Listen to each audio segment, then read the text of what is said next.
Hello दोस्तों, कैसे हैं आप सब। आई होप आप सब बढ़िया होंगे। दोस्तों आज हम लोग इस वीडियो में देखेंगे आरआरबी एनटीपीसी एग्ज़ाम 2026, जो कि दोस्तों आपका 16 मार्च के सेकेंड सेट में दोस्तों हम लोग देखेंगे इसमें कौन कौन से क्वेश्चन पूछे गए थे। और जितने भी दोस्तों इस वीडियो में क्वेश्चन है बिल्कुल 100% रियल प्रश्न है। और जितने भी दोस्तों इनसे महत्वपूर्ण एक्स्ट्रा फैक्ट बन सकते हैं दोस्तों हम लोग सभी डिस्कस करेंगे। ठीक है, तो चलिए दोस्तों, आपका पहला क्वेश्चन आपका पूछा गया था, गुप्त साम्राज्य के दौरान सामंत शब्द का प्रयोग मुख्य रूप से किसके लिए किया जाता था। तो दोस्तों ये आपका अधीनस्थ क्षेत्रीय शासन या जागीरदार के लिए किया जाता था। इस क्वेश्चन का राइट आंसर आपका ऑप्शन नंबर ए हो जाएगा। दोस्तों अगला क्वेश्चन आपसे पूछा गया था, स्पेक्ट्रम का निर्माण मुख्य रूप से किस प्रकाशित घटना के कारण होता है। तो दोस्तों ये आपका प्रकाश का विक्षेपण के कारण आपका होता है। तो इस क्वेश्चन का राइट आंसर आपका ऑप्शन नंबर बी हो जाएगा। दोस्तों अगला क्वेश्चन आपसे पूछा गया था, भारतीय संविधान की 8वीं अनुसूची में बोडो, डोंगरी, मैथिली और संथाली भाषाओं को किस संविधान संशोधन अधिनियम के तहत जोड़ा गया था। तो दोस्तों ये आपका अधिनियम कौन सा है, 2003 है ना, जो कि 92वां संविधान संशोधन अधिनियम बना था, 2003 में बना था। ठीक है दोस्तों, आपके फर्स्ट शिफ्ट में दोस्तों संशोधन से क्वेश्चन देखने को मिले हैं और ये आपका सेकेंड शिफ्ट में दोस्तों संशोधन से क्वेश्चन देखने को मिले हैं। तो एक नज़र में देख लेते हैं क्योंकि छोटा ही है ना, ज़्यादा कुछ नहीं है ना। तो चलिए देख लेते हैं दोस्तों। तो चलिए दोस्तों, आपका संविधान संशोधन का वर्णन अनुच्छेद 368 में किया गया है और ये भाग 20 में वर्णित है। ठीक है, संविधान संशोधन का वर्णन दोस्तों दक्षिण अफ्रीका के संविधान से लिया गया है, ये भी आपको ध्यान में रखना है। मूल संविधान में दोस्तों 8 अनुसूची थी, बाद में 4 और संविधान संशोधन के माध्यम से जोड़ी गई थी, जो कि आपके पता होगा। मूल संविधान में दोस्तों 8 अनुसूची थी, वर्तमान में आपके 22 अनुसूची हैं, तो ये भी आपको ध्यान में रखना है ना। अनुसूची है तो ये भी आपको ध्यान रखना है। ठीक है दोस्तों, वो 4 संविधान संशोधन के माध्यम से जोड़ी गई थी। तो दोस्तों ये अब 4 हम लोग देख लेते हैं पहले, है ना, कौन कौन सी थी।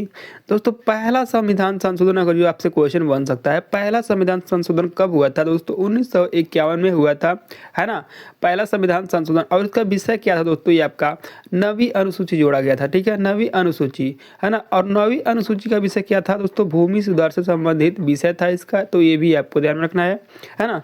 यहाँ से मोस्ट इंपॉर्टेंट है, पहला संविधान संशोधन कब हुआ था, 1951 में हुआ था, है ना।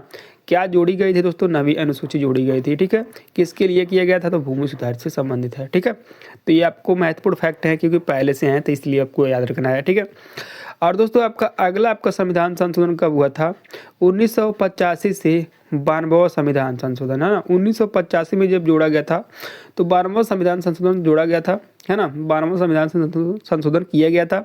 और इसमें दोस्तों 10वीं अनुसूची जोड़ी गई थी और 10वीं अनुसूची का दल विषय था दोस्तों दल बदल अंकुश लगाना, है ना, दल बदल पर अंकुश लगाना, है ना। और उसके बाद दोस्तों आपका 1992 से 93 में संविधान संशोधन हुआ था, जो कि 73वां संविधान संशोधन था। और इसमें दोस्तों 11वीं अनुसूची जोड़ी गई थी और इसका विषय पंचायती राज व्यवस्था था। दोस्तों 1992 से 93 में एक और संविधान संशोधन हुआ था, है ना, जो कि ये आपका 74वां संविधान संशोधन था। इसमें दोस्तों 12वीं अनुसूची जोड़ी गई थी और ये विषय क्या था, नगर पालिका का विषय था। ठीक है, तो ये दोस्तों 4 तो आपके ऐसे देख लेंगे। ठीक है, अब हम लोग देखेंगे दोस्तों 7वां संविधान संशोधन, जो कि 1956 में हुआ था और ये भाषाई आधार पर राज्यों का पुनर्गठन किया गया था। ठीक है, तो यहाँ से क्वेश्चन आपको देखने को बन रहे हैं। ठीक है, राज्यों के 4 वर्गों को समाप्ति भाग क, भाग ख, भाग ग और भाग घ की गई थी और उनकी स्थान पर 14 राज्यों एवं 6 केंद्र शासित प्रदेशों की स्वीकृति दी गई थी, है ना। तो यहाँ से दोस्तों आपको इतना ध्यान रखना है कि 10वां संविधान संशोधन 1961 में हुआ था और ये दादर नगर हवेली को भारत में शामिल करके केंद्र शासित प्रदेश का दर्जा दे दिया गया था। 12वां संविधान संशोधन दोस्तों 1962 में हुआ था और ये गोवा, दमन एवं दीव को भारत के केंद्र शासित प्रदेशों के रूप में शामिल कर लिया गया था। 13वां संविधान संशोधन दोस्तों 1962 में हुआ था, है ना, और ये नागालैंड को विशेष प्रावधान अपना घर राज्य का दर्जा दे दिया गया था।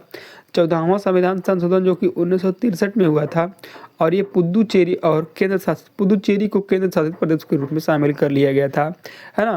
दोस्तों मैं आपका समय ज़्यादा नहीं लेना चाह रहा हूँ, इसे दोस्तों आपको जल्दी से बता रहा हूँ। ठीक है, 18वां संविधान संशोधन दोस्तों पंजाब का भाषाई आधार पर पुनर्गठन हुआ था, जो कि पंजाबी क्षेत्र पंजाब है ना।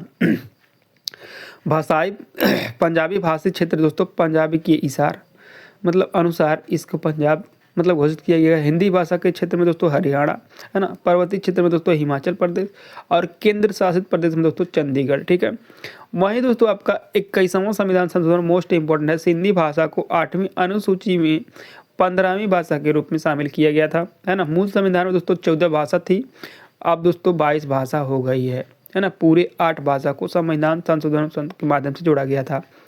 21वां संविधान संशोधन दोस्तों सिंधी भाषा जोड़ा गया था, है ना। 71वां संविधान संशोधन दोस्तों नेपाली, मणिपुरी और कोंकणी जोड़ी गई थी। और 92वां संविधान संशोधन, है ना, 92वां संविधान संशोधन जो कि बोडो, डोंगरी, मैथिली और संथाली, है ना।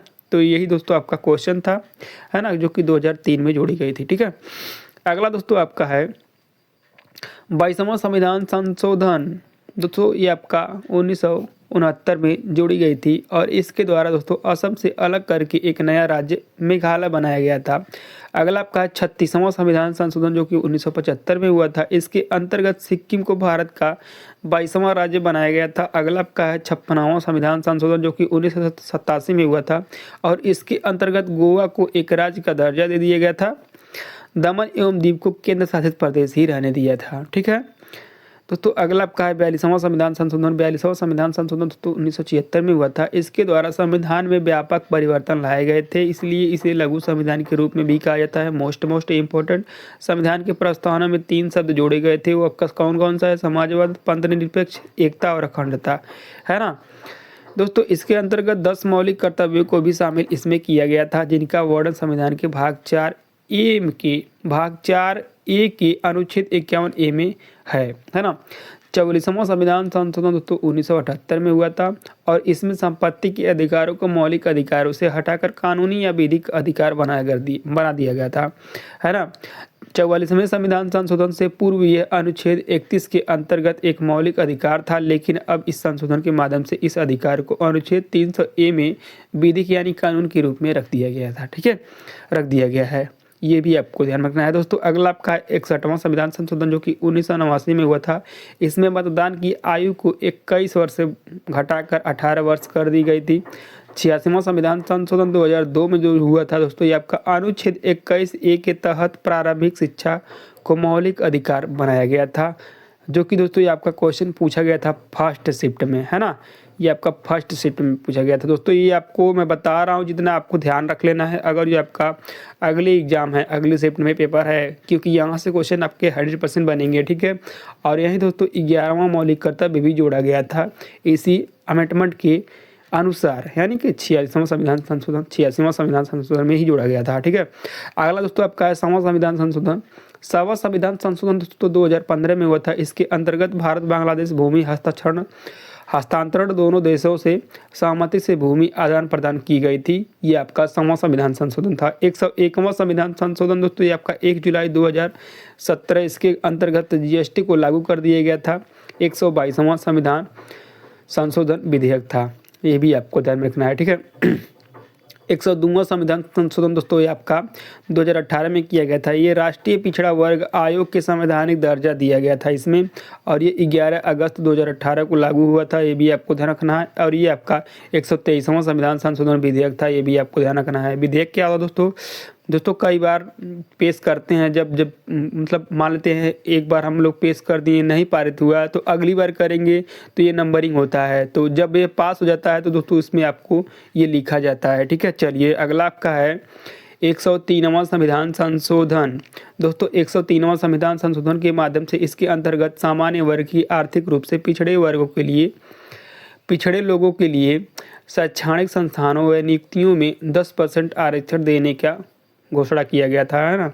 और ये आपका 12 जनवरी 2019 को लागू हुआ था। और ये आपका 124वां संविधान संशोधन विधेयक था, ये भी आपको ध्यान रखना है।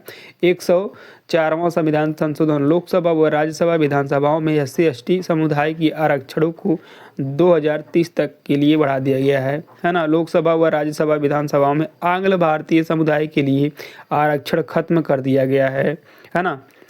आपका अगला है 126वां संविधान संशोधन विधेयक था, है ना। ये दोस्तों विधेयक था आपका, और अगला आपका है 105वां संविधान संशोधन, दोस्तों राज्यों को ओबीसी सूची बनाने का अधिकार दे दिया गया। और ये आपका विधेयक कौन सा था दोस्तों, ये आपका 127वां संविधान संशोधन विधेयक था, है ना। राष्ट्रपति रामनाथ कोविंद ने 18 अगस्त 2021 को 105वें संविधान संशोधन के माध्यम से अधिनियम 1921 को अपना स्वीकृति दे दी, है ना। तो ये थे दोस्तों आपके संविधान संशोधन से जो कि मोस्ट इम्पोर्टेंट है, यहाँ से आप लोग पूरे ये कवर हो गया है ना, जो कि मोस्ट इम्पोर्टेंट था, ठीक है। तो चलिए दोस्तों हम लोग अपने क्वेश्चन की तरफ बढ़ते हैं। दोस्तों अगला क्वेश्चन आपसे पूछा गया था, शरीर के ऊतकों और अंगों की मरम्मत तथा नई कोशिकाओं के निर्माण के लिए मुख्य रूप से किस पोषक तत्व की आवश्यकता होती है। तो किसकी होती है दोस्तों, ये आपके प्रोटीन की होती है। इस क्वेश्चन का राइट आंसर आपका ऑप्शन नंबर डी हो जाएगा।